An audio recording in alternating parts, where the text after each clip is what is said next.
In a quiet lab in New Jersey, three brilliant minds just minutes from giving up changed history. On December 23, 1947, they flicked a switch. No wires, no vacuum tubes, just a whisper of current through a tiny piece of germanium. That single moment birthed the transistor, a device smaller than a grain of rice that would power the digital age. It was science's first true leap into the invisible world of electronics. Before this, computers filled entire rooms and consumed more power than a small town. Vacuum tubes were hot, fragile, and prone to blowing up. The transistor was cool, tiny, and could switch on and off 1,000,000 times a second. It wasn't just smaller, it was smarter, faster, and infinitely more reliable. This was the dawn of miniaturization. The team at Bell Labs, John Bardeen, Walter Brattain, and William Shockley, didn't set out to change the world. They were trying to fix a problem, amplifying weak phone signals. But their breakthrough wasn't just about telephones. It was about redefining what electronics could be. Their invention was so revolutionary that it earned them a Nobel Prize just 4 years later. The first working transistor was made from a sliver of germanium, a rare semiconductor. It wasn't even meant to work. It was a last-ditch experiment. But when they applied voltage to the tiny metal point, current flowed in a controlled way.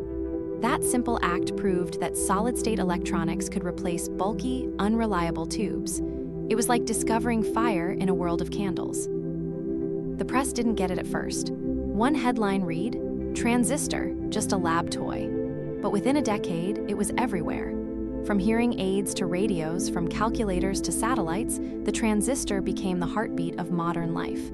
It was so small it could fit on a fingertip, yet it could carry the power of 1,000 vacuum tubes. Imagine a world where every computer is the size of a football field. That was reality until 1947. The transistor made it possible to shrink electronics to a fraction of their size. Suddenly, devices could be portable, affordable, and energy efficient. It wasn't just an upgrade, it was a complete reinvention of technology. Before transistors, computers were slow, expensive, and broke down constantly.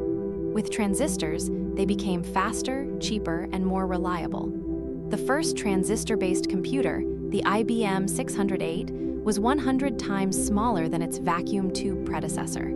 It could do in seconds what took hours before. The transistor didn't just make computers smaller, it made them smarter.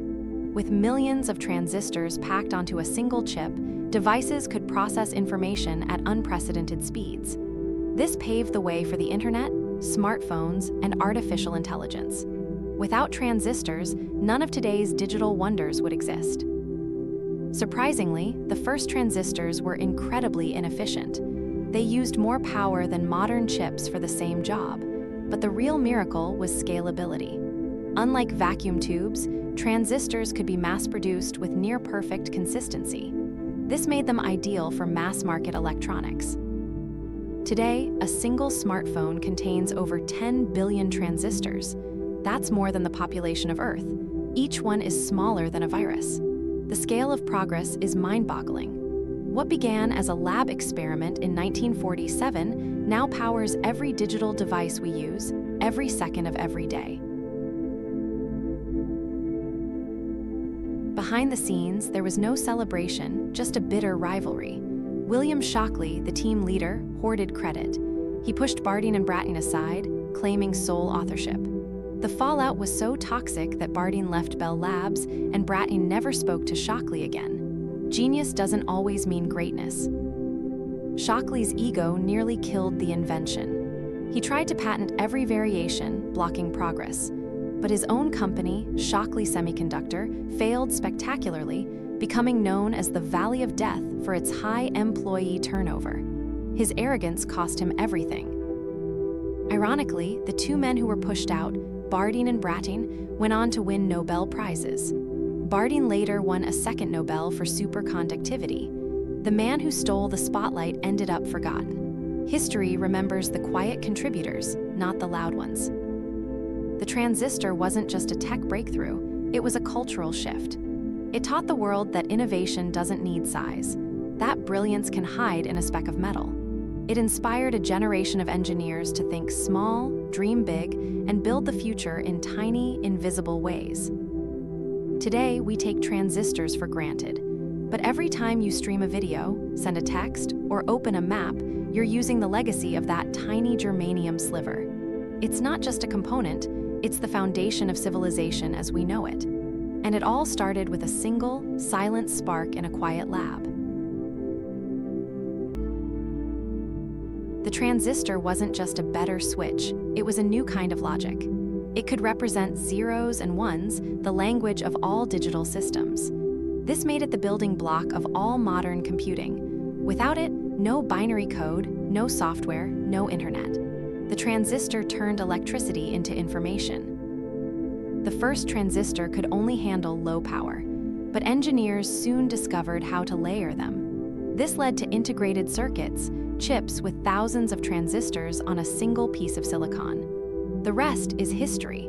From the Apollo missions to the iPhone, it all started here. One of the most surprising facts? The transistor was invented during wartime. The US military funded much of the early research, not for phones, but for radar and communication. The same tech that powers your phone was first built to win a war. Today, transistors are so small they're measured in nanometers, billionths of a meter. Some are just a few atoms thick. Quantum effects now play a role. The future isn't just smaller, it's almost invisible. We're entering a world where transistors may become obsolete, but not the idea behind them. The transistor's legacy isn't just in devices, it's in how we think. It taught us that complexity can come from simplicity, that a single idea, when applied correctly, can reshape the world. The next revolution, it might already be inside your phone. Imagine a world without smartphones, without laptops, without the internet. No streaming, no GPS, no social media. We'd still be using bulky machines that fill rooms and burn out in minutes. Life would be slower, less connected, far more limited. Even space exploration would be impossible. The Apollo 11 guidance computer used just 32 kilobytes of memory, powered by transistors. Without them, we'd never have landed on the moon. The transistor is the unsung hero of human progress. Medical technology would be stuck in the past. MRI machines, pacemakers, and even digital hearing aids rely on transistors. Without them, millions of lives would be at risk. The transistor saves lives every day.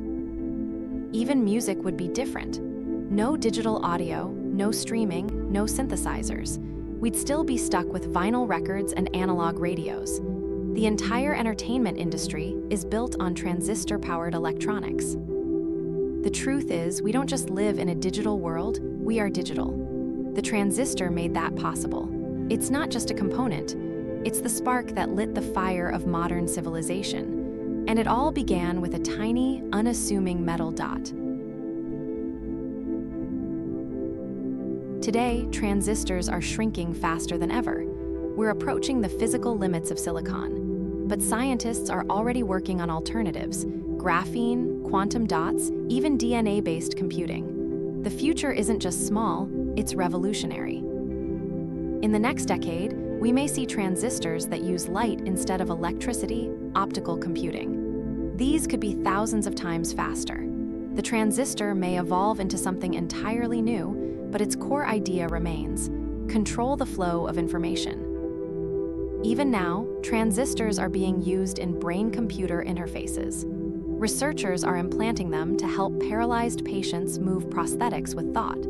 The transistor isn't just changing machines, it's merging with humanity.